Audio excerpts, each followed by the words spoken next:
When the sun comes up in Tennessee, there's no telling where he'll be. Maybe on some bayou way down in Louisiana, somewhere off the Florida Keys, fishing in the deep blue sea. No walls are gonna hold him, he's an outdoor kind of man. Derrick Beeler Outdoors.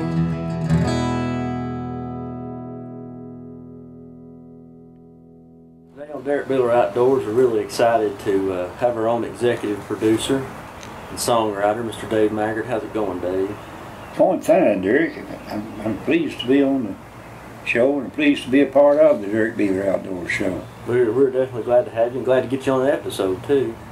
And I've been looking forward to this, and here we are. Here we are. We're here doing it right now. Let me ask you a little bit about. You know, most people associate the name Dave Maggard with the song Lefty's Old Guitar. Tell us a little bit about that song. That's a song that I wrote with a buddy of mine that's died and gone now. A good friend of mine, Mr. Bobby Jack Spencer. And we wrote that thing back in about 1974. He'd been to Nashville one time, and he came down when I was living in Hyden.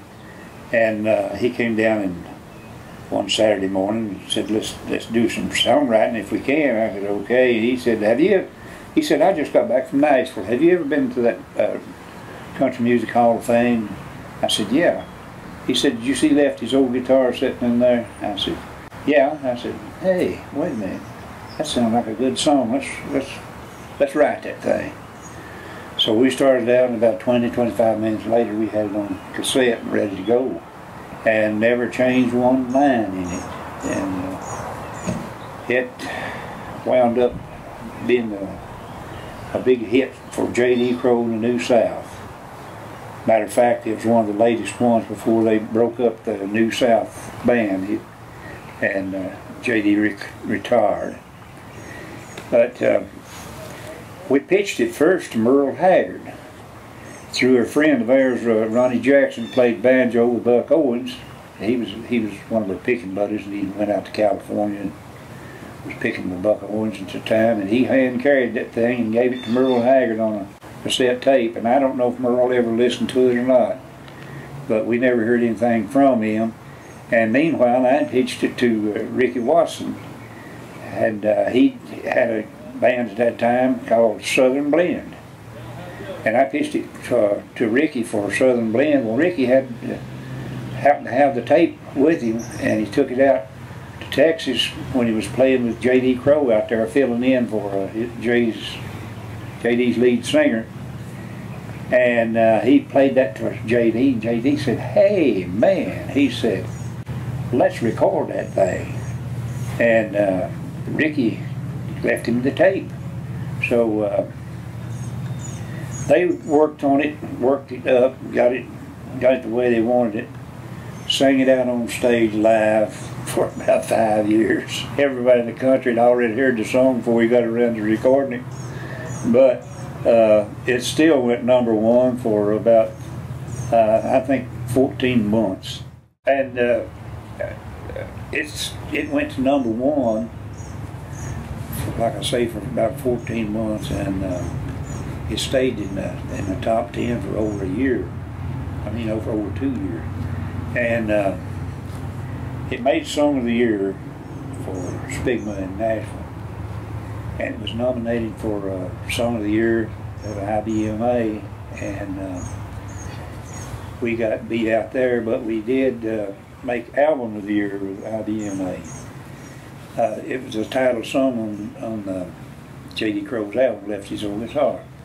And it was nominated then for a Grammy, so it's one of the biggest ones that J.D. had for a long time, since he had that band with Ricky Skaggs and Tony Rice and those boys. It was the biggest hit he'd had since then. And I'm proud to be a part of it. And Jack, if you're looking down, old buddy, I want to thank you for helping me write that thing.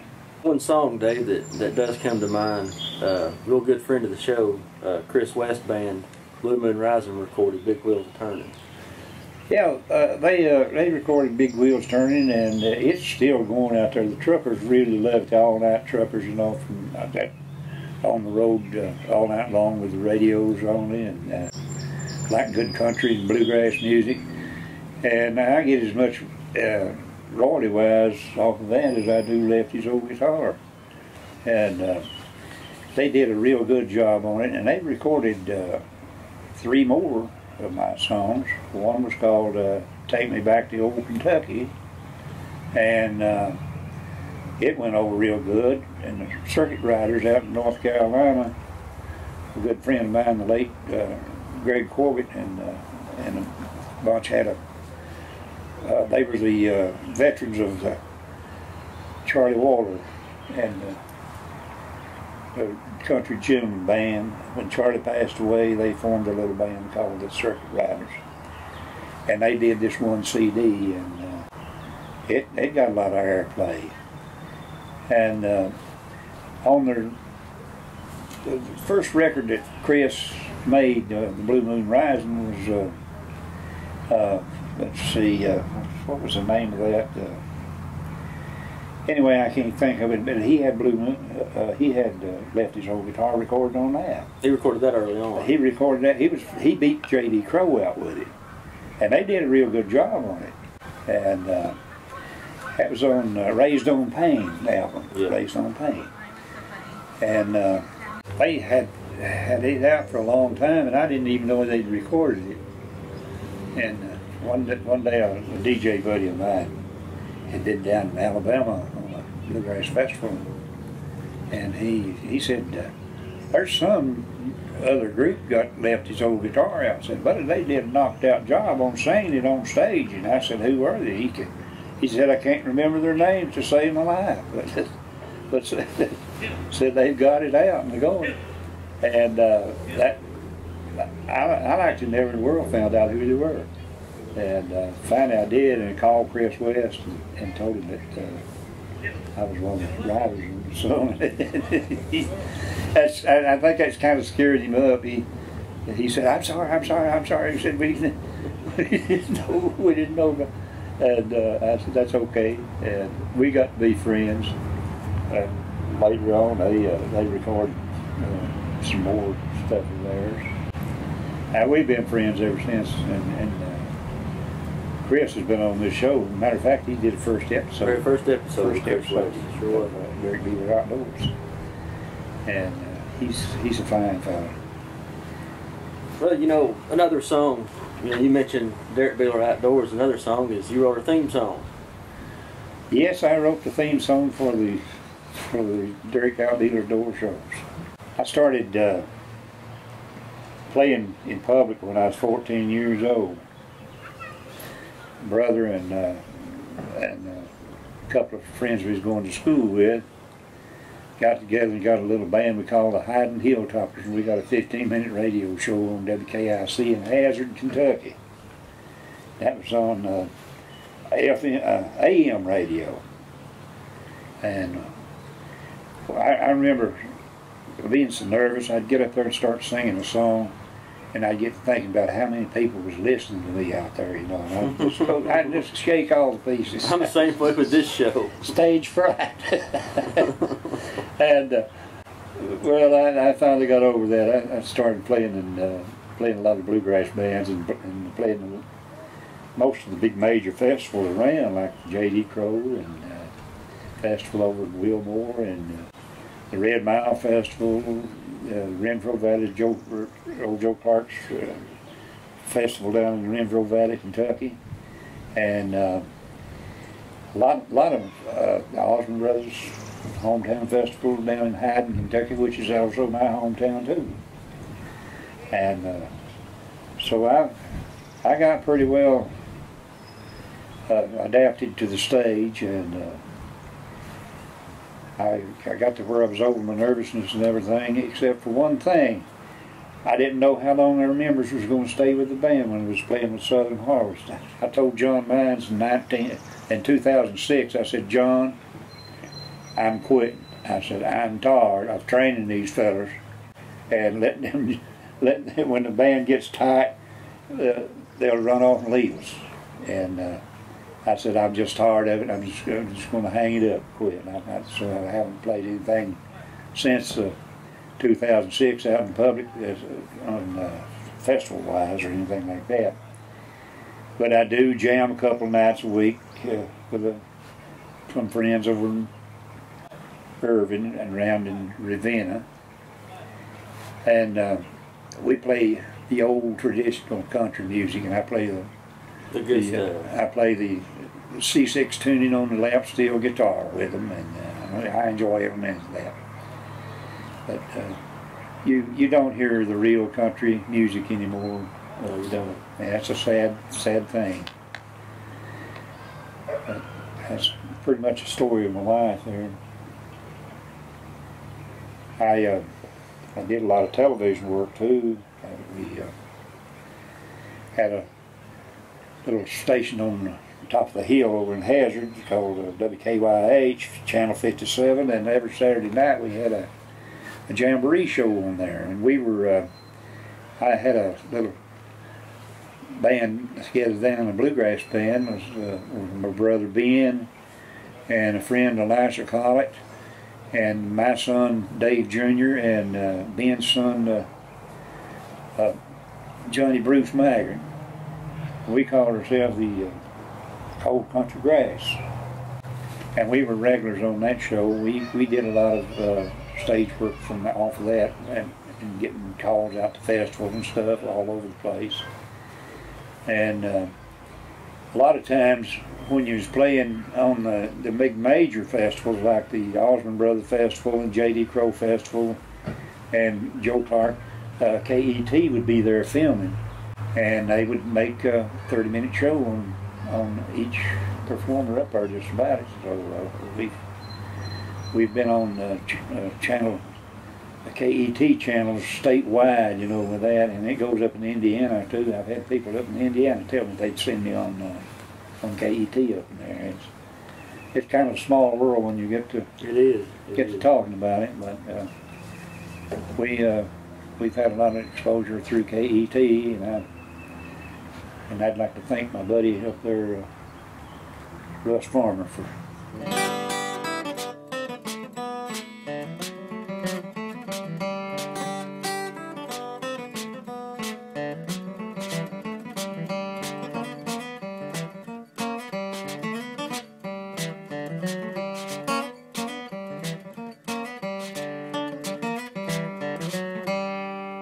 Dave, you got a good fishing story to tell? Well, the year I moved down to Irving to teach school there in '89, I went down to Lock 10, and one evening I went down there and caught a great old big carp, about 15, 16 pounds, and I wrestled that thing for, seemed to me, like 30 minutes, and finally got it out, and I turned it back loose. I went down there a day or two after that. My son was with me, and Catfish George was just a little small fella then, and I got another bite on the flimsiest, little smallest, weakest pole I had. I was catching bluegill on. I had a 6-pound test line on. And I said, well, I've got me another carp here. And I finally just wrestled it around. It was the water out there way off to the end of the lock wall. And I wrestled it around till it got up enough to where it turned up on the side and it flashed up white. I said, well, I'll get serious here. This is a drum. That thing turned out to be 18 pounds. Well, I caught him on a 6-pound test line, a little old Shakespeare rod that was about the size of a riding switch. The only thing I did was just hold the tight line on him and wear him down. I knew not to try to horse him around any. But I finally, after about 15 minutes, I wore him to a standstill, and he came in. Just turned over on his side that way. My son reached down and got him by the gills and got him out. He took him home, he weighed 18 pounds on a 6-pound test line. Now that sounds like a fishtail. I tell you, that was a fact. Well, what do you say, Dave? We take off the Clinch River here and head over to the Derrick Beeler Outdoors front porch and get you to do one of your songs you wrote for us. That sounds like a winner to me, Derrick. I'll whip that new song on you about the old 60s hippie that I wrote last week and do my best to remember the words. All right. But we'll see you at the front porch here in a few minutes. We'll do it.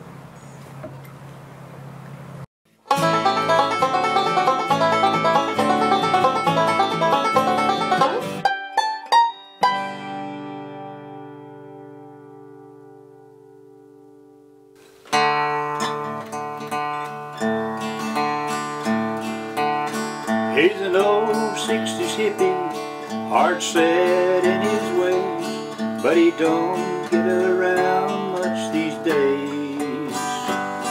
His robes are all tattered, his sandals worn and battered, and his long ponytail has turned to gray. His bonds are all streaking, and his plumbing is all leaking, and the best years of his youth are gone. His woman done left him a long time ago. Now he's spending his time all alone.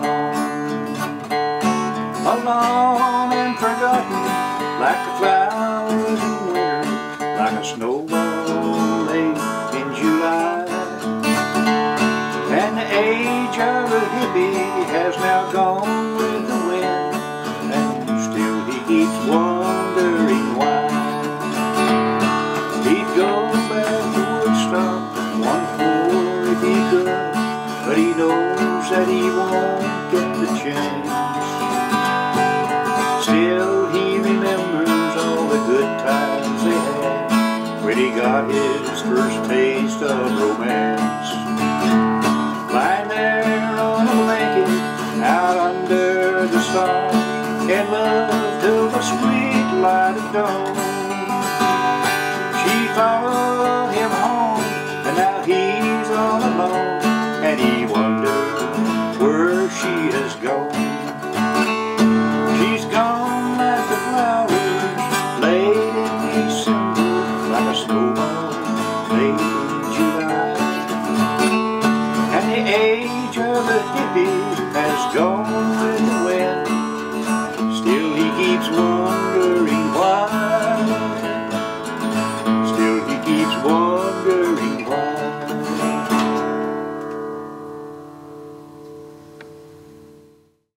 Dave, had a great time talking to you today, talking about music and fishing a little and hearing your song. Well, I've had a ball today, Derrick, and I'd like to come back and do this again sometime when I get a little better at it. And folks, stay tuned. Next week, Darrell Webb's going to come on the program for us and do a little fishing and a little picking and singing. And I'd like to thank the Old Peddler Shops and Midwestern Trucks.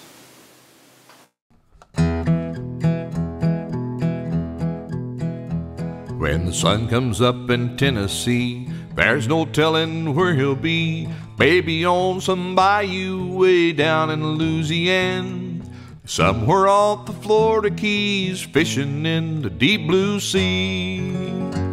No walls are gonna hold him, he's an outdoor kind of man. Derrick Beeler Outdoors.